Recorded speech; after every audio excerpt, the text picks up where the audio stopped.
Wilayah Sumatera Barat sedari dulu memang dikenal sebagai salah satu daerah lumbung padi yang cukup besar. Tercatat produksi beras di wilayah ini sekitar 2,6 juta ton per tahunnya. Tak heran jika beras menjadi salah satu komoditi unggulan selain kelapa dan juga rempah, tak terkecuali di wilayah Kabupaten Pariaman. Meski keberadaan Kabupaten Pariaman yang merupakan wilayah pesisir, namun beras juga menjadi salah satu komoditi yang memiliki nilai ekonomis yang tinggi di sini. Seperti halnya di wilayah Bali atau di daerah Indonesia lainnya, bagi masyarakat Sumatera Barat, beras tidak hanya dikonsumsi menjadi nasi saja, melainkan juga diolah menjadi bahan dasar berbagai macam olahan panganan maupun jajanan atau cemilan, yaitu tepung beras. Di desa atau Nagari Kuraitaji, Kabupaten Pariaman, terdapat tempat produksi tepung beras skala rumahan yang sudah berdiri sejak lama. Di rumah produksi ini, bulir beras untuk diolah menjadi tepung direndam sekitar sehari semalam terlebih dahulu untuk selanjutnya dihancurkan atau digiling menjadi butiran tepung yang halus.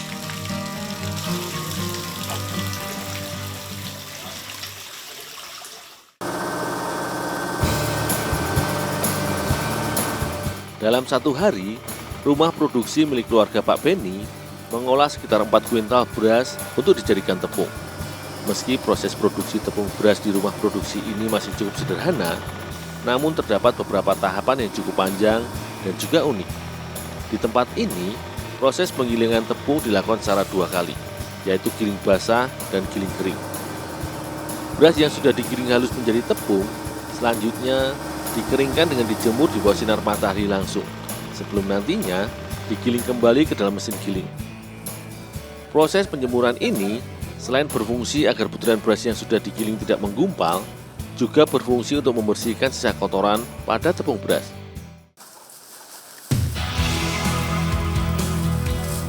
Tepung beras yang sudah melalui tahapan penjemuran ini, teksturnya masih cukup kasar, sehingga untuk dijadikan bahan dasar olahan makanan, tepung beras harus digiling kembali hingga menjadi butiran tepung beras yang lembut layaknya debu.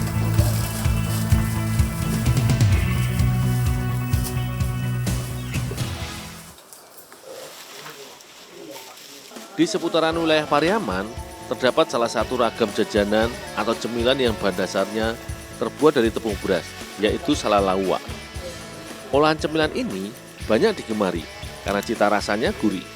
Sebelum diolah bersama dengan bahan lainnya, tepung beras pun harus diolah dengan disangrai terlebih dahulu agar butiran tepungnya tidak lembab atau menggumpal, karena akan mempengaruhi tekstur adonan dan juga cita rasa atau tingkat kegurihan dari salalawak ketika matang nanti.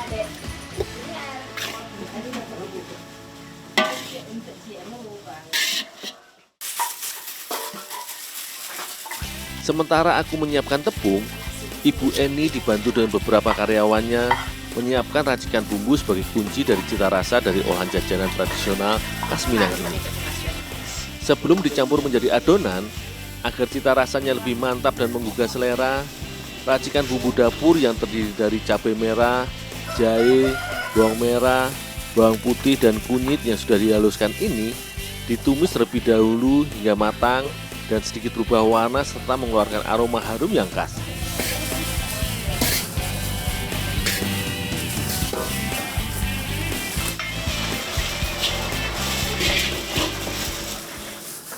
Bu, ini Bu, tepungnya udah matang, Bu. Dendul taruh gitu.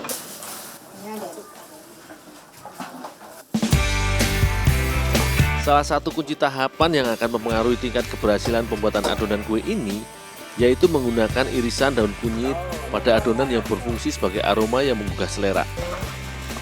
Selagi tepung beras dicampur dan diaduk dengan daun kunyit, adonan salalawak dibentuk dengan menggunakan air mendidih.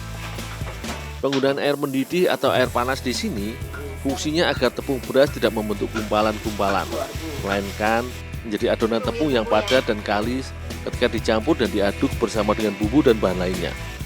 Selain itu juga, agar bumbu dapat tercampur merata di dalam adonan yang tengah dibuat. Olahan tradisional khas daerah pesisir masyarakat Minang ini dinamakan salalawak yang berarti bulatan ikan. Karena lawak dalam bahasa Pariaman berarti ikan. Sedangkan sala sendiri bulatan-bulatan atau bulatan. Karenanya Setelah adonan tepung beserta bumbu terbentuk, Ibu Eni pun menambahkan suwiran daging ikan asin pada adonan.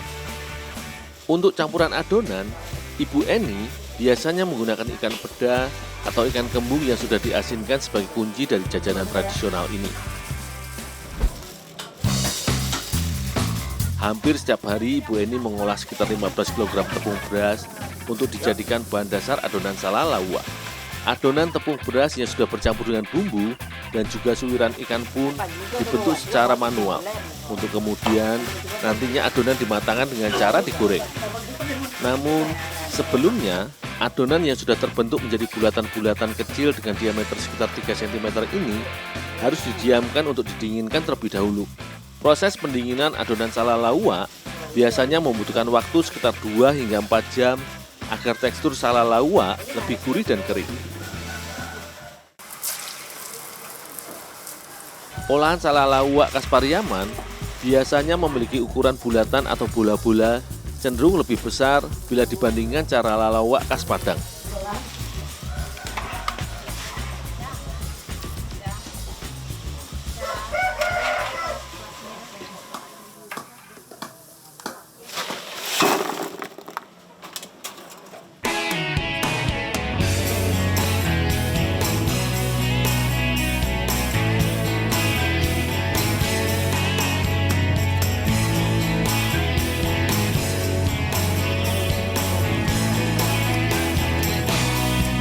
Jajanan tradisional dengan tekstur gurih lembut di dalam, namun begitu crispy dan garing di luar, tidak jarang kerap disanding dengan campuran makanan berat sebagai menu sarapan pagi. Seperti diolah bersama lontong gulai maupun sambal balado yang dibuat Ibu Eni ini.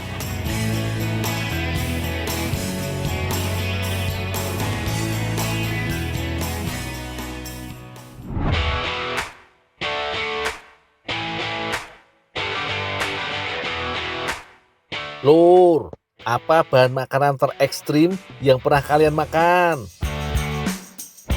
Kalau aku bilang, aku pernah makan ratu rayap. Percaya ndak? Tapi begitulah lur, pengalamanku waktu bertandang ke Nagari Talua, Kecamatan Lintau Buo, Kabupaten Tanah Datar, Sumatera Barat. Sama penduduk setempat, ratu rayap biasa disebut Ratu Anai-Anai. Aku sampai keliling kebun loh untuk cari Ratu Anai-Anai. Dalam gundukan inilah rumah Ratu Anai-Anai berada. Ratu Anai-Anainya ada di bagian dalam lubang dan dilindungi oleh rayap tentara.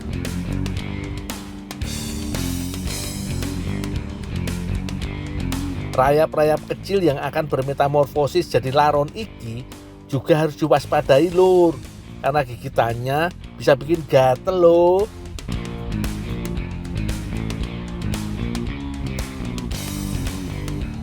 Dalam satu rumah rayap iki hanya ada satu Ratu Anai-Anai, jadi aku harus cari beberapa rumah rayap lainnya.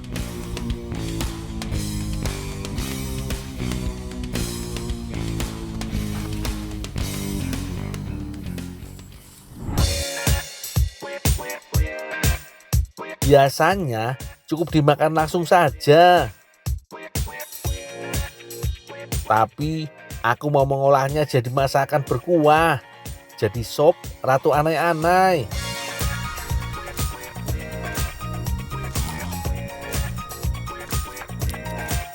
Bumbunya ada bawang merah, bawang putih, jahe, dan kayu manis. Ulek sampai halus yo.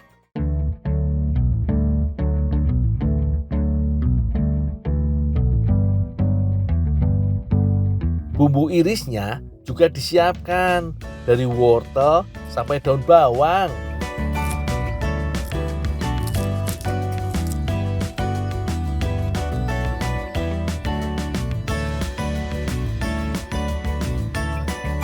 Masaknya gampang lur.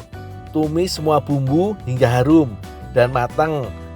Lalu tambahkan air dan aneka sayuran.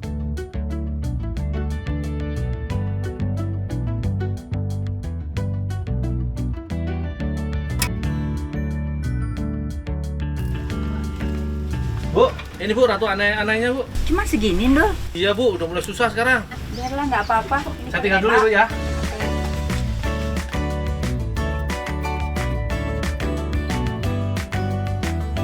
Kalau sudah mendidih dan bahan lainnya mateng, baru deh masukkan ratu aneh-anehnya. Uniknya lur, sebelum dimasak, ratu aneh-aneh iki tubuhnya lembek. Tapi setelah dimasak, teksturnya menjadi lebih kenyal.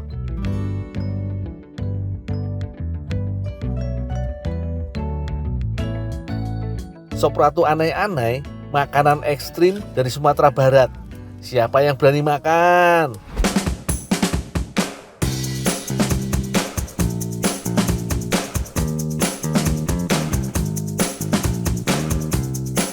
Kuahnya seger banget lur, sedep, gurih rasanya. Kalau cita rasa ratu aneh-anehnya, gak kalah sama daging. Yummy.